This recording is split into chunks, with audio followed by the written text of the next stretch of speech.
వికసిత్ భారత్ ప్రస్థానంలో వికసిత్ ఏపీని భాగస్వామ్యం చేయాలన్న లక్ష్యంతో రాష్ట్ర అభివృద్ధికి సహకారాలు అందిస్తున్నామని బీజేపీ రాష్ట్ర అధ్యక్షురాలు పురంధేశ్వరి తెలిపారు. ఎన్డీఏ సర్కార్ 11 ఏళ్ల పాలనలో అమలు చేస్తున్న సంక్షేమ పథకాలు, సాధించిన అభివృద్ధిని రాజమహేంద్రవరంలో మీడియా సమావేశం నిర్వహించి వివరించారు. వైసీపీ హయాంలో నిర్వీర్యమైన అమరావతి, పోలవరానికి కేంద్రం నిధులిచ్చి గాడిన పెడుతున్నామన్నారు.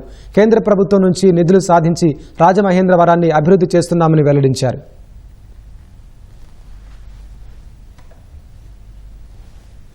గత 5 సంవత్సరాల కాలంలో అసలు అమరావతిలో ఎటువంటి పని జరగలేదు, పురోగతి లేదు. కూటమి అధికారంలోకి వచ్చిన తర్వాత అమరావతి రాజధాని అనేటువంటి అంశాన్ని దృష్టిలో పెట్టుకుని వరల్డ్ బ్యాంక్ మాధ్యమంగా ఇవాళ అమరావతికి 15,000 కోట్ల రూపాయలు వరల్డ్ బ్యాంక్ మాధ్యమంగా ఇప్పించడం మాత్రమే కాకుండా హడ్కో మాధ్యమంగా కూడా ఇవాళ 11,000 కోట్ల రూపాయలు కేంద్ర ప్రభుత్వం అమరావతికి అందించినటువంటి విషయం గుర్తు చేస్తున్నాను. ఇది మాత్రమే కాకుండా కొత్త రైల్వే లైన్ ఒకటి ప్రతిపాదించారు.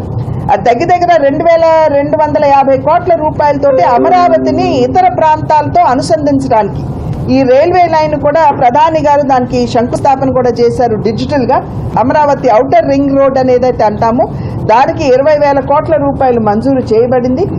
పోలవరం వైఎస్ఆర్సీపీ అధికారంలో ఉన్నప్పుడు ఏ మాత్రం ముందుకి జరగలేదు అనేటువంటి విషయం మనందరికీ తెలుసు. మళ్ళీ ఈ మధ్య కాలంలో 12,500 కోట్ల రూపాయలు అందించినటువంటి విషయం మనం అందరం కూడా ఇక్కడ గుర్తించాలి అని చెప్పి చేస్తున్నటువంటి అభ్యర్థన.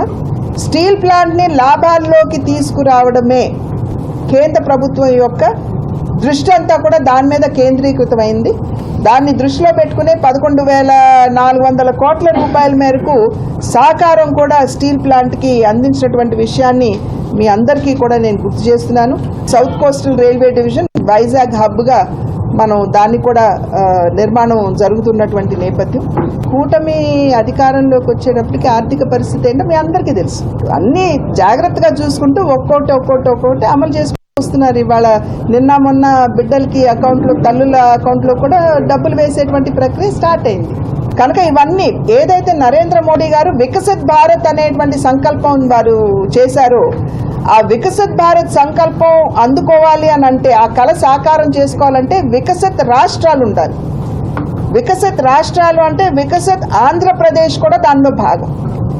కనుక ఆ రకంగా అభివృద్ధి చెందినటువంటి ఆంధ్ర రాష్ట్రాన్ని వికసిత్ భారత్ ప్రస్థానంలో భాగస్వామిని చేయాలి అనేటువంటి భావనతోటి ఆంధ్ర రాష్ట్రానికి అన్ని విధాలా కూడా కేంద్ర ప్రభుత్వం తన సహకారాన్ని అందిస్తుంది అని మీ మాధ్యమంగా ప్రజలందరికీ తెలియజేస్తూ అభివృద్ధిలోనే అక్షరక్రమే కాదు అభివృద్ధిలో కూడా మన ఆంధ్రప్రదేశ్ ఖచ్చితంగా అగ్రస్థానాన్ని అందుకుంటుంది అని చెప్పి తెలియజేస్తూ సెలవు తీసుకుంటాం.